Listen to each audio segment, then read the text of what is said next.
Hey, what's up, guys? Ronin Man here. Today we're going to talk about the Pepsi challenge. And I don't know for you young guys that don't know about this. Back in the 80s, there was a TV commercial, and it was very popular. And what it was they gave people, it was a blind taste test of two sodas, right? And you were supposed to say which one you like better. And so they gave you a sip of each and a little cup, and then you were supposed to choose which one you like better. Now, in the taste test, Pepsi beat Coke, and this was a very, very powerful ad for Pepsi, and it really was the beginning of Pepsi's serious challenge to Coca-Cola. It was the very first time, because Coca-Cola was the clear leader. They invented the category. Pepsi was just also ran. There was other companies like RC Cola, and there was a bunch of like has-beens that were just trying to make cola back then. But basically, there was no serious competitors. But Pepsi Cola had the Pepsi challenge, and that was the first time that Pepsi rose. And after that, they got huge, right? But actually, the Pepsi challenge was a huge fake. It was, and I can prove it. Okay, so back in college, I had a genius economics teacher that I talk about once in a while in my podcast. He was really a genius, this guy. And what he did was, the Pepsi challenge was going on. He was trying to teach us stuff. He was trying to teach us, reality. This guy was a fucking great teacher, right? He did not mess around. He was the finest teacher I ever had, was this economics teacher. And he was the guy who used to yell at people when they got in accidents, right? Which I talked about before, which is hilarious, very counterintuitive. But okay, so what he did was he brought Pepsi and Coke to class, and he had us take sips of it, and then we chose which one we liked. Well, sure enough, we chose Pepsi. Okay, so then he gave us all a whole can. We drank a whole can. We finished after the test, right? We all drank a can. And then he gave us another can, right? We're young guys, we're thirsty, right? We're drinking. And then he said, which one do you like better? And we chose one, right? And then he said, guess what, guys? Guess which one you chose when you had the first sip? And he said, you all chose Pepsi, almost 100%. And he said, guess which one you chose when you drank a whole can? And then we're like, Pepsi? And then he's like, no, Coke. And he's like, you know why? He said, because Pepsi is sweeter. And that Pepsi, the human, basically we evolved in environments without enough nutrients, enough calories. And so our bodies grew. That's why we're so addicted to sugar, and why we gravitate towards sweet products is because our body thinks that's high calories and that we might not get food in a long time. And so we evolved in that kind of environment. So sweet, the first taste of sweet tastes very good. But long term it doesn't. Long term, too much sugar doesn't taste good to us. Too much is not good. The body rejects too much.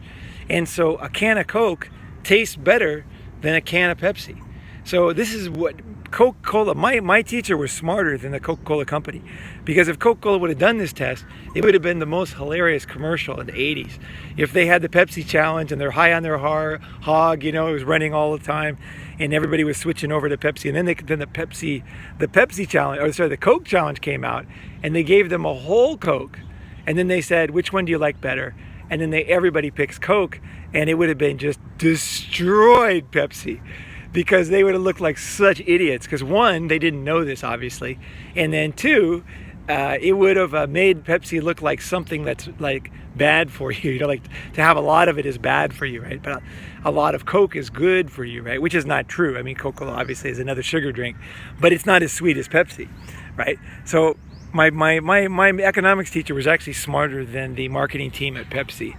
And I always wish I would have, looking back, I wish I would have brought him in or called up Coca-Cola and let them know the results of our marketing test, or his marketing test, because that would have been really turned the 80s on their heads, But this is how what this relates to MGTOW is that women, when they present something to you, okay, so like when you date a woman, okay, so let's say you don't take my advice and you date a woman, right? So you take her out to dinner, you take her out to the movie theater, you take her out to all kinds of places, and you date her. Okay, now what is she going to give you?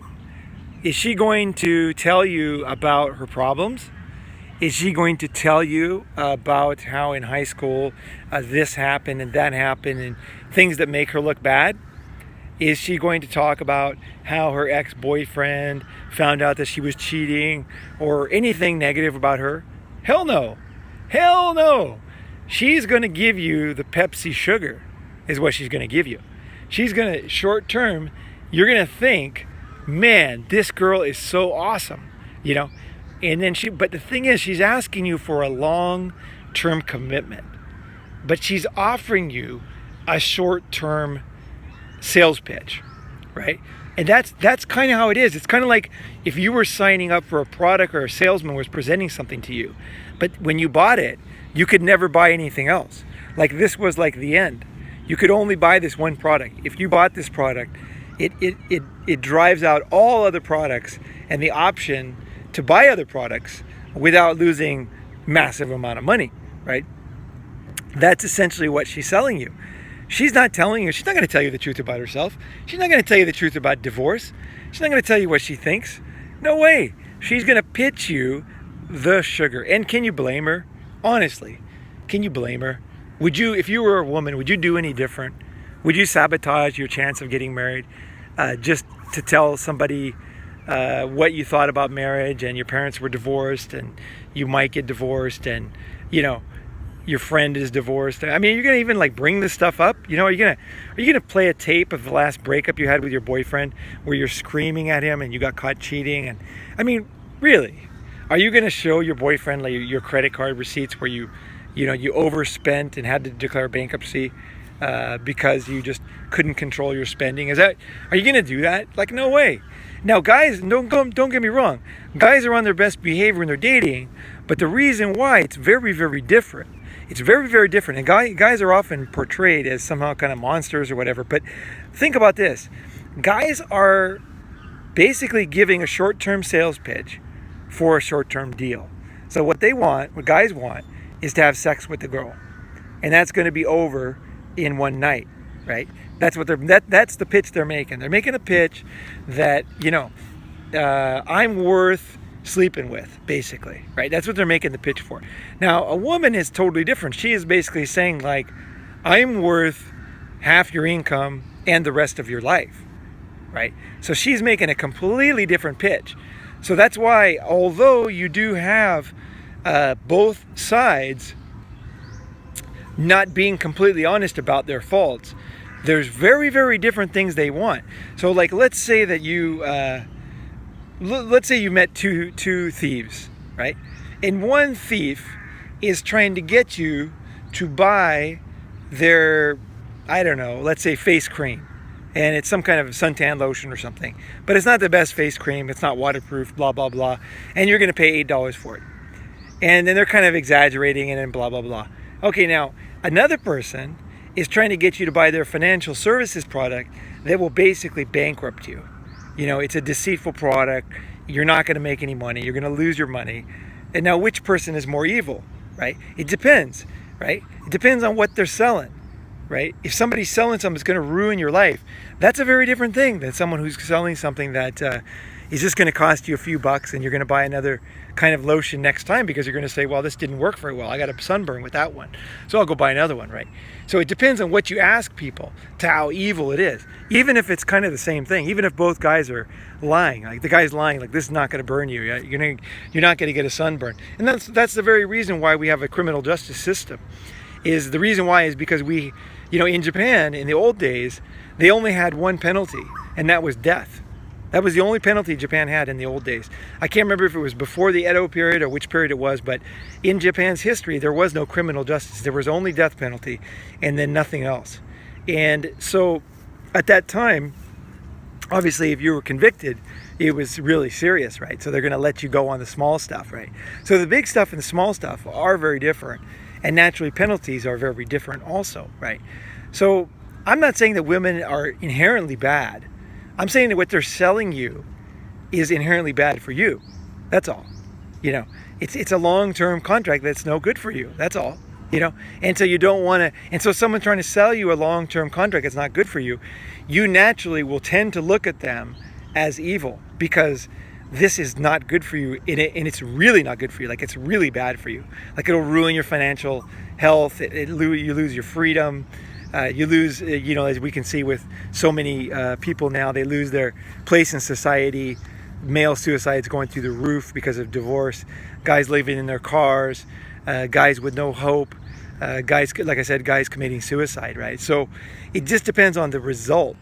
And this is what I hope that women start to realize.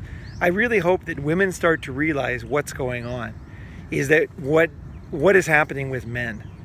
Men were cool when it was no big deal, but now it is a very big deal, and the penalty is serious, right? So don't let, this brings me to another point, is if you're talking to a salesman, right? And let's say you go to the mall and you go to some shoe place, right? And you know that it's a high pressure sales place, right? You're not going to go there unless you're going to buy a shoe. Why? Because you know that you're kind of wasting the guy's time.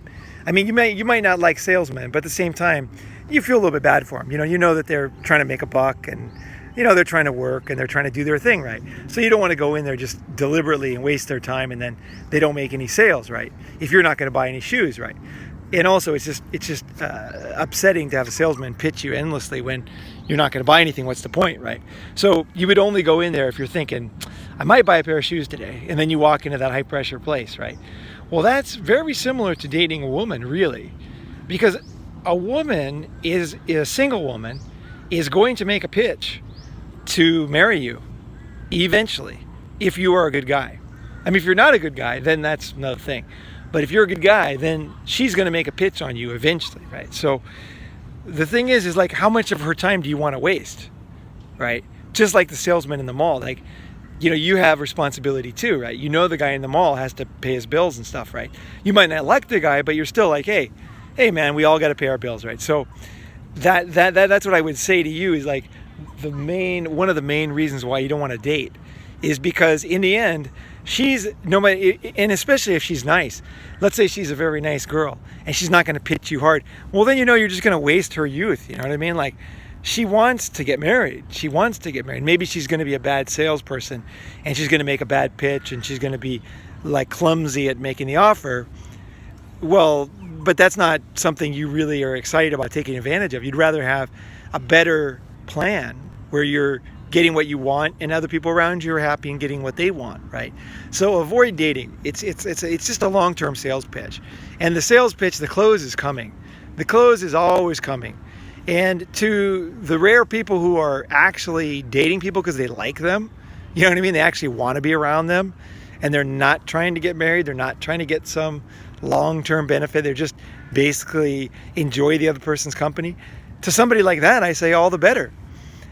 Somebody who's honest and actually likes spending time with people, that's totally cool. It's same with my friends. The reason why I have so many friends is because I don't pitch them on business ideas all the time. I don't try to sell them fucking MLM.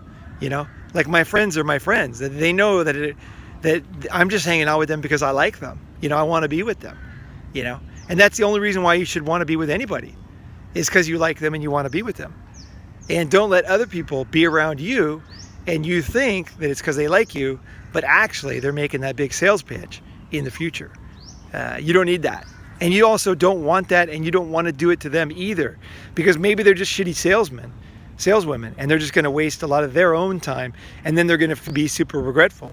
It's like, you don't really want them to do that either, right? You know what I mean? If you like them at all, you don't want them to do that. So don't let them. Don't yourself get tricked into the fact that you're getting the pitch eventually. And if you don't want to do the buying, then you don't take the pitch. You go short term. Short term. You offer up short term very, very honestly who you are and what you offer as a man. And that's something that anybody can respect. All right, Ronin Man signing off from Lumpini Park. Nice hot afternoon, blazing hot out there. I hope you enjoyed the Pepsi challenge story. I've never heard that before. That was my teacher in economics back in the day. He was an absolutely fantastic teacher. And if you're a teacher out there, or you're doing your job as best you can and helping people, like, that's the biggest compliment that can happen, is when, you know, almost, what, 30 years later, I'm talking about the guy, because he changed my life. That economics teacher gave me an understanding of the world that was unbelievable, and I'm so grateful for teachers like that. So I hope he turned out to have a great life. I'll see if I can look him up, actually. That's a good idea, actually. All right, guys, have a great one. Signing off, Ronin Man. See ya.